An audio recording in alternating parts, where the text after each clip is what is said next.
और सिख संतों से भी हमने सुना है, कुल्हाड़ा जो है, कैंची है, ये सब काटने का काम करते, संत और सुहागा जोड़ने का काम करते। ठीक है, तो हम सब सुखी हों। सर्वे भवन्तु सुखिनः, सर्वे सन्तु निरामया, सर्वे भद्राणि पश्यन्तु मां कश्चित् दुःख भाग् भवेत्। और जहां स्वामी चेतनानंद जी मवई धाम, वर्तमान में जो महामहिम राम जी कोविद हैं, इनकी ओर से मवई धाम के विद्यालय में एक कमरा बना है राष्ट्रपति की ओर से। और जो गृह मंत्री हैं राजनाथ सिंह, उन्होंने 10 लाख देके प्राइमरी के पूरे विद्यालय का निर्माण कराया था। वहां स्वामी चेतनानंद जी रहते। ठीक है, अरे हम लोग जब नाम रखते हैं ना, तो नाम के पीछे भाव रखता है। चेतनानंद, अभी तो हम जड़ानंद हैं, विषयानंद हैं, संसारानंद है, चेतना का आनंद चेतनानंद। तो ऐसे ही जैसे सत्य प्रकाश, ये झूठे प्रकाश थोड़ी देर में खत्म हो जाता है, ऐसे ही जगना थोड़ी देर रहता है, चला जाता है। सत्य प्रकाश कौन है? जिसका अभाव नहीं होता, उसको खोजना है, और है सबके भीतर। जब नवे गुरु जी ने कहा ना, सर्वनिवासी सदा आलेपा तो ही संग समाई, काये रे बन खोजन जाए। उसको खोजने कहाँ जाते? तुम्हारे अंदर है। पर रोज सुनते हैं, पढ़ते हैं, इसीलिए कई संत ये भी बोलते हैं कि माल खजाना सभी कुछ तुम्हारे घर में है, पर चाबी संतों पास रखी है। सब कुछ तुम्हारे घर में, पे चाबी संतों के पास है, और तुम चाबी नहीं ले जाते, तो कल चाबी देंगे। ठीक है, ध्यान माने चाबी। ध्यान द्वारा कैसे जाना, चाबी मिल जाए अपने घर, चाहे जब जाते जाओ। अभी आप देखो, दुनिया में जाग के आते हो, फिर नींद आई तो सपने में भी दुनिया ही मिलती है, और आगे चले गए तो गहरी नींद रोक लेती है। नींद है बहुत अच्छी, पर भगवान से नहीं मिलने देती। नींद दबोच लेती है। दुख नहीं है, चिंता नहीं है, चाह नहीं है गहरी नींद में। और ये न हिंदू पे नियम लागू है, न मुसलमान पे, न सिख पर, न पंजाबी, न बनिया, न ठाकुर, सबका नियम एक है। जागृत में दुनिया पकड़ती है, स्वप्न में दुनिया ही होती है ख्यालों की, आगे नींद में दुख तो नहीं है, है तो आनंद, पर वो आनंद मेरा है, मेरा स्वरूप है, ऐसा पता नहीं चलता, इसलिए उसे अज्ञान कहते हैं। ध्यान में हम ज्ञान द्वारा वहां पहुंचते हैं जहां सुख मेरा है, जहां मैं हूं, देह नहीं। गहरी नींद में देह का पता ही नहीं था, स्त्री पुरुष पदार्थ पद प्रतिष्ठा कुछ नहीं, पर कोई दुख का लेस था क्या? खुद ध्यान दो, गहरी नींद में कोई दुख नहीं, पर कोई चीज नहीं थी। इसी तरह ध्यान में कोई चीज ना हो और बिना किसी का निर्विषय आनंद प्राप्त करें, और वो हमको चाबी मिल जाए, तो जब चाहे ताला लगा के बाहर चले गए। आप लोग भी घर में ताला लगा देते हो कि चाबी किसके पास होती है? कभी कभी मैं ये भी बोलता हूं समझाने के लिए कि यदि तुम अपने घर में हो, चाबी किसी के हाथ हो, तो जेल में हो, और तुम चलो बाहर ही हो, ताला लगा है, चाबी तुम्हारे पास नहीं, तो घर तुम्हारा, तुम नहीं जा सकते। तुम्हारा घर कौन? जिसकी चाबी तुम्हारे पास हो। जिसकी चाबी तुम्हारे पास नहीं, तुम्हारा घर होते तुम्हारा नहीं, तो अभी तुम्हारे पास अपने घर की चाबी नहीं है। यदि आप अपने घर चले जाओ तो चाबी तुम्हारे पास, तो हम चाहते हैं चाबी दे दें। ठीक है, तो कल तो अभी हम शुरू तो करेंगे, पर अधिक से अधिक आओ, जब शाम की तरह सुबह आओ और फिर टाइम पे आओ। आज फिर दोहरा दूं, जब आए थे तो बहुत कम संख्या थी, धीरे धीरे धीरे, क्योंकि तुम भारतीय हो। भारतीय समय पहले बहुत अच्छा था, समय की गणना भारत की बहुत थी, पर धीरे धीरे अब हम बदनाम हो गए। जब कोई टाइम दे तो पूछते हैं अंग्रेजी टाइम से कि हिंदी टाइम से। माने हिंदी टाइम है तो 6:30 दिया गया तो 7:30 तक होएगा, और अंग्रेजी टाइम 6:30 माने 6:30। ठीक है, तो चलो कोई टाइम मान लो, पर राइट टाइम, सही टाइम आओ। और वो टाइम किसी का नहीं है। दिन का टाइम दुकान का होगा, घर का, परिवार का होगा, किसी कारण देर हो गई, सुबह तो सोने वाला टाइम, जल्दी नहा धो के आ जाओ। और किसी कारण ना नहा पाओ, वैसे तो नहाना बहुत जरूरी है। एक नीति का श्लोक है, सतम विहाय भोक्तव्यम। 100 काम छोड़ के भोजन टाइम पे कर लेना चाहिए। भूख लगी हो तो टाइम पे कर लो, इसलिए 100 काम छोड़ दो, खा लो। दूसरा है सहस्रम स्नान आचरे। 1000 काम पड़े हो, स्नान करो। पहले मैं नहीं समझता था, जब पंडित घर में पैदा हुआ, नहाता भी रहा, पर नहाने की इतनी महिमा नहीं जानता था। जब मैं अस्पताल गया तब समझ में आया। बीमार को भी गर्म पानी से कपड़ा करके, गीला करके उसका सारा शरीर पोंछते हैं। अब समझ में आया कि शरीर से कितने रोम कूपों से गंदगी आती है और सब शरीर की चमड़ी में लगी रहती, इसलिए बीमार को भी पोंछ करके साफ किया जाता। एक भानु जी शुक्ल थे, साध्वी ऋतंभरा के यहाँ बहुत उनका प्रेम था, उनको माँ जी कहते थे। तो उनकी बीमारी में भी गया तो उनको पोंछ रहे थे, अर्थात इतना आवश्यक है स्नान। तो सहस्रम स्नान आचरे। और भी है, लक्ष्यम विहाय दातव्यम। लाखों काम छोड़ के देना चाहिए। घर लुटा देना चाहिए ये नहीं कह रहे, देना चाहिए। कुछ दो, देना सीखो, देने की आदत होनी चाहिए, और पर देना चाहिए पात्र को। स्वामी ज्योतिर्मयानंद तो एक वो भी बताते हैं, मुझे इस श्लोक और वो नहीं याद रहते। वो ये कहते हैं धन के 2 दुरुपयोग हैं। दुरुपयोग, धन हो और धन के अभाव में कोई दुखी हो, दिया न जाए तो ये धन का अपमान। और धन हो और खाने पीने वाले को दे दिया जाए, पियक्कड़ को, वो तो कई बार नहीं भी दो ना तो आपके घर के ही चुरा के ले जाता है, सामान बेच देता है, बस उसे नशा चाहिए। और नशेड़ी को तुम दे दो तो दान का पुण्य नहीं है, पाप लगेगा। तो अपात्र को देना जहां धन का दुरुपयोग है, पाप है। जहां रहते हुए जरूरतमंद को न देना, ये भी पाप है। भगवान ने दिया है, इसीलिए कह दिया ना। और चौथा ये रह गया था, हम चले गए थे दान की तरफ कि चिड़ी चोंच भर ले गई, नदी न घटे उन्हीं, दान किए धन ना घटे, जो सहाय रघुवीर। तो इस पर घूम रहा था मन। तो अब वो चौथा क्या है, कोटिम तत्व, करोड़ों काम रह जाए, सब एक दिन मौत आएगी, अब क्या करोगे, वो भी छोड़ो, प्राण तो जाना ही है, शरीर तो छूटना ही है। कोटिम त्यक्त्वा हरिम भजे, वो समय है भगवान के भजन का। और इसलिए हमें एक बात कहते हैं, कल सुबह सिखाएंगे, पर ये तुम्हें कहते हैं कि रात का भजन जरूर करो। सोना छोटी मौत है, छोटी मौत है, कुछ घंटे की मौत है सोना। इसलिए मौत में क्या नियम होता है? मरते समय भजन करते हुए जाना।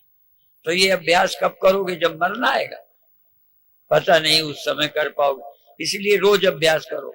सोना माने मरने का समय आ गया, इसलिए लेट जाने के बाद शरीर को शवासन में ध्यान करो। पर वो ध्यान कौन करना है वो पहले बताएंगे, तब करना, ठीक है। यद्यपि दो ध्यान होते ही होते, एक संकट में होता है और एक सुख में होता है।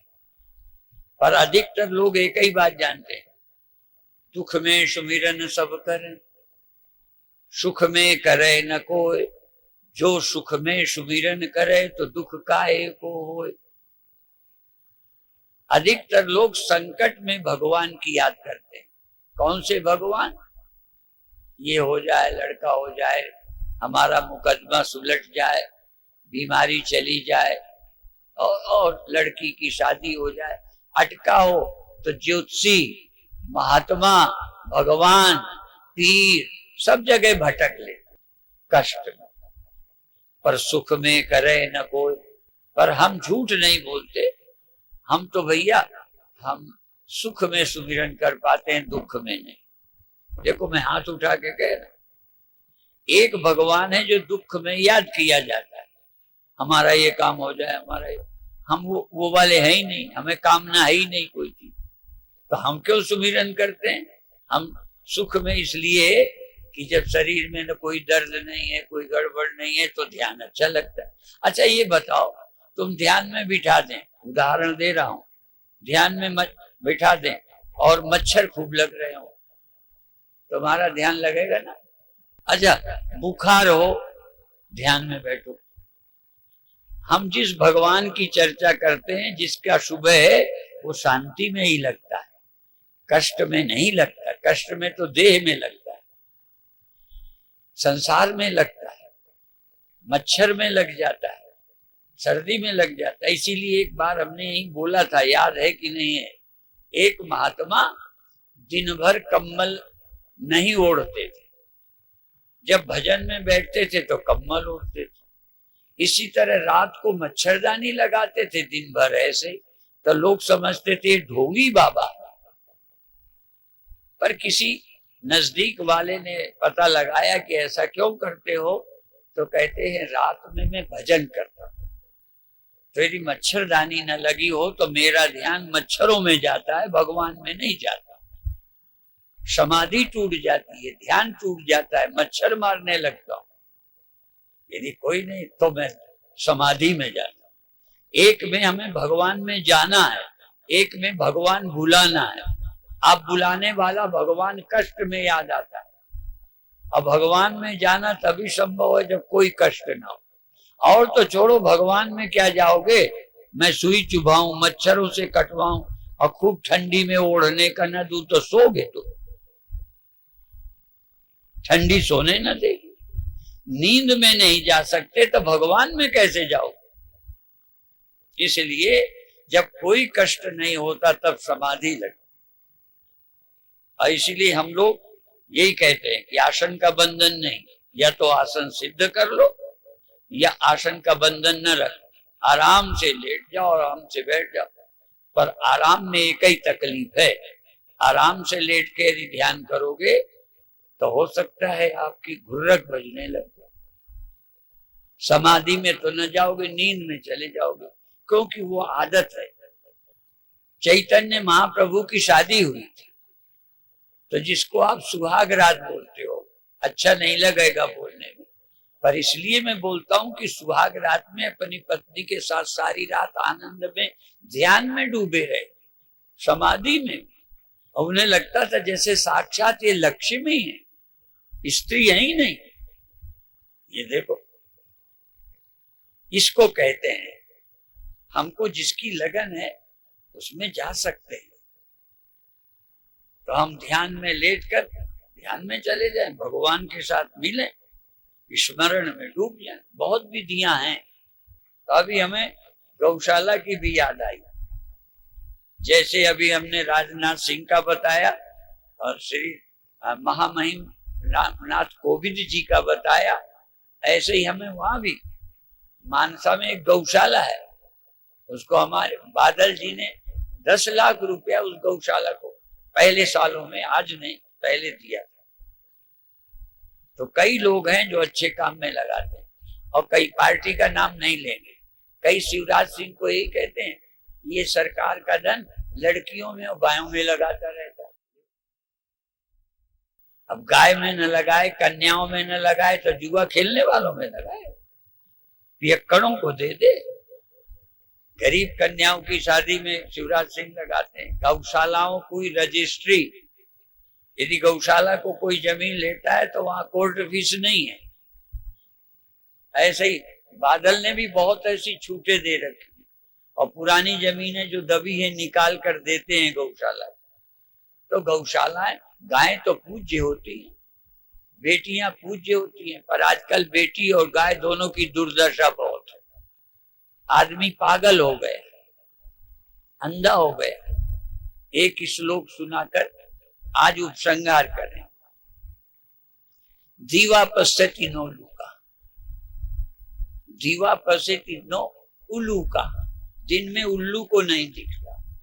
काको नक्का न पश्यति, कौवे को रात में दिखाई नहीं देता, कौवों को नहीं दिखाई देता रात में, उल्लुओं को रात में दिखाई देता है, दिन में नहीं दिखाई देता। पर कामी आदमी अपूर्वा को भी कामांधो दीवा नक्ता न पश्यति, काम में अंधा हुआ आदमी को न दिन दिखाई दे न रात, अंधा हो जाता है।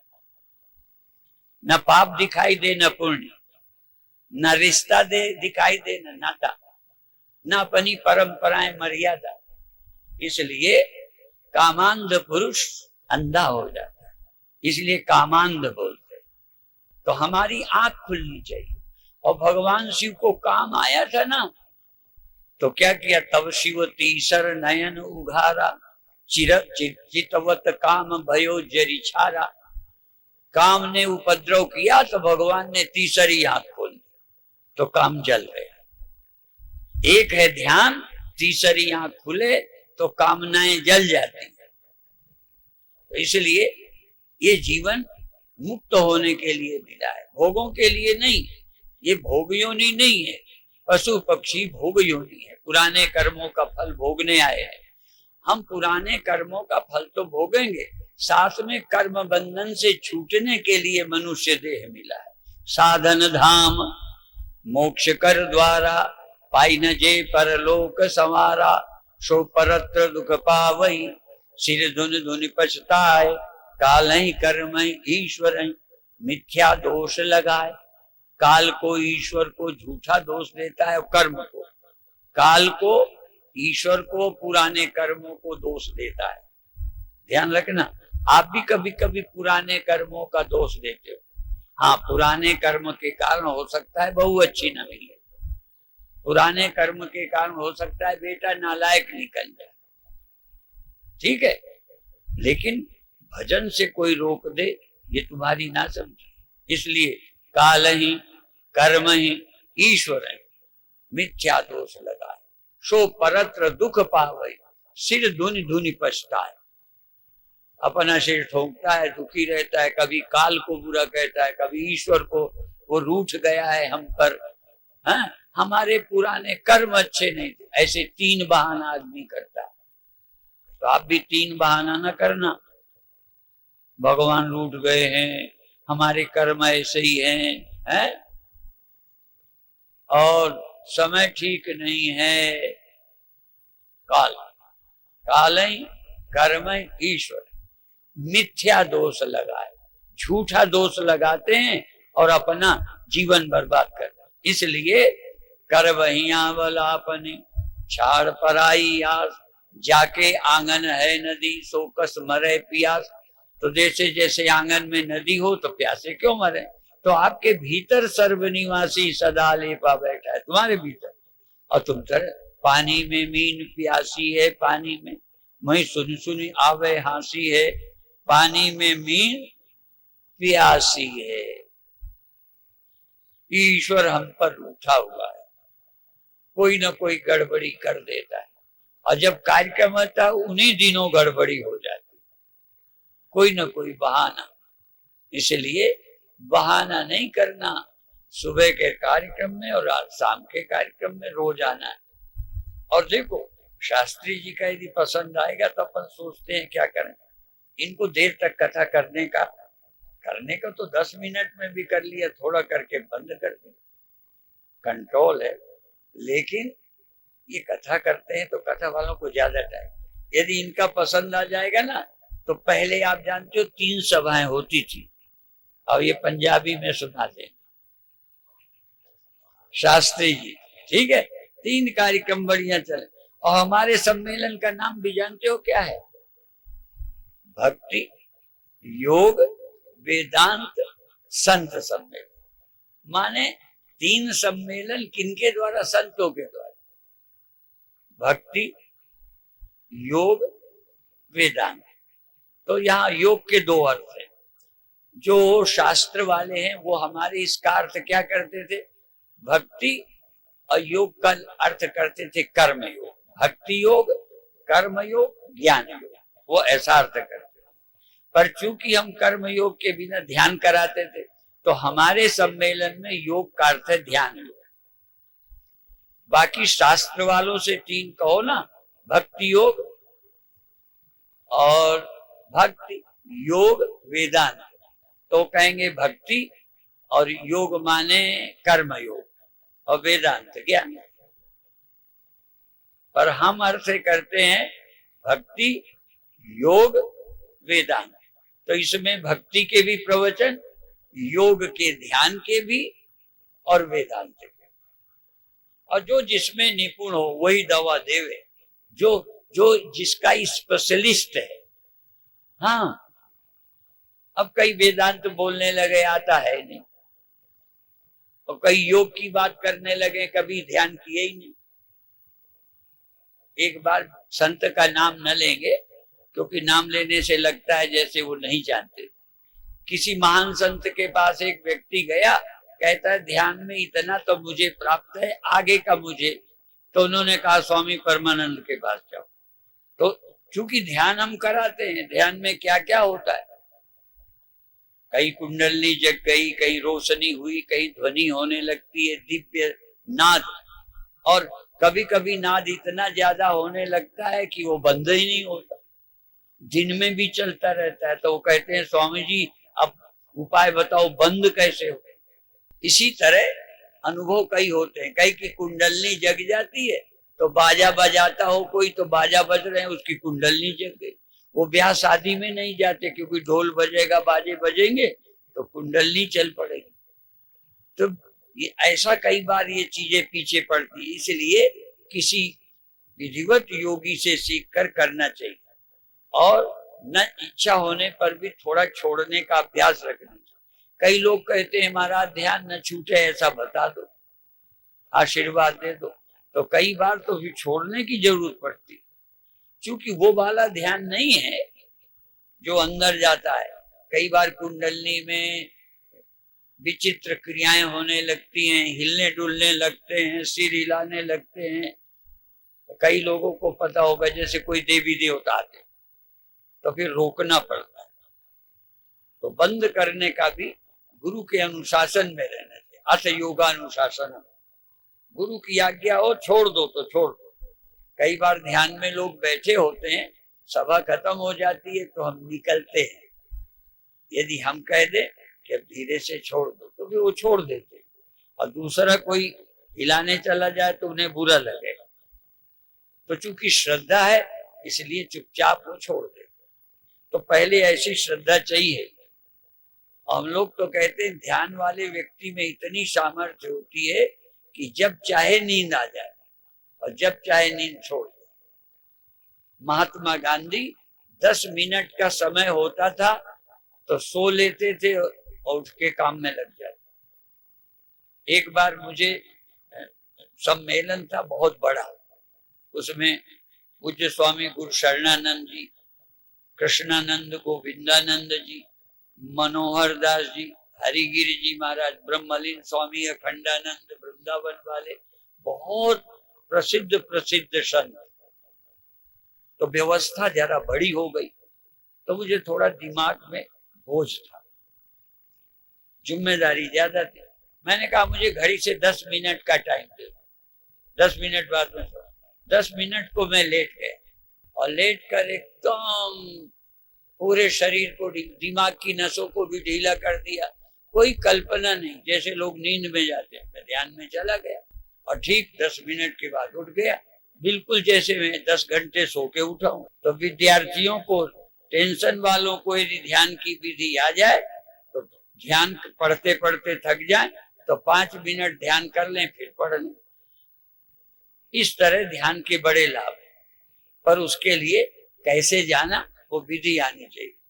अब जैसे रामकृष्ण परमहंस ध्यान में, समाधि में बहुत रहते, पर विवेकानंद ने दूसरा काम किया। आशीर्वाद उनका था पर वो काम कर, ऐसे काम अलग अलग है। हमारे शास्त्री जी उस एरिया में जाने कितनों के भूत प्रेत निकाल देते जिनको आने लगा, ठीक है। और कितने आश्रम बनाए, कितने मंदिर बनाए, और सत्संग चलता रहता है। और आपत्ति काल, संकट काल में सहयोग देते हैं। कभी कभी ऐसे ही समय आ जाए तो आश्रम में हजारों जो तकलीफ में आके रहते हैं उनको भोजन व्यवस्था, और यात्रा में जाने वालों को भी वहां चाय पानी मिलता है। इतनी संस्थाएं चलाते हैं। और देखो, और बता दे, गृहस्थ है ये। यदि मैं कहूं, एक ये है, एक हमारे सूर्यकांत है जो रूस जाते हैं, तो गृहस्थ है। पर सन्यासी इतना हमारा सहयोग किसी तरह का नहीं करते जितना ये करते। कई लोगों को अपनी फुर्सत नहीं, जबकि साधु को ज्यादा फुर्सत होनी चाहिए।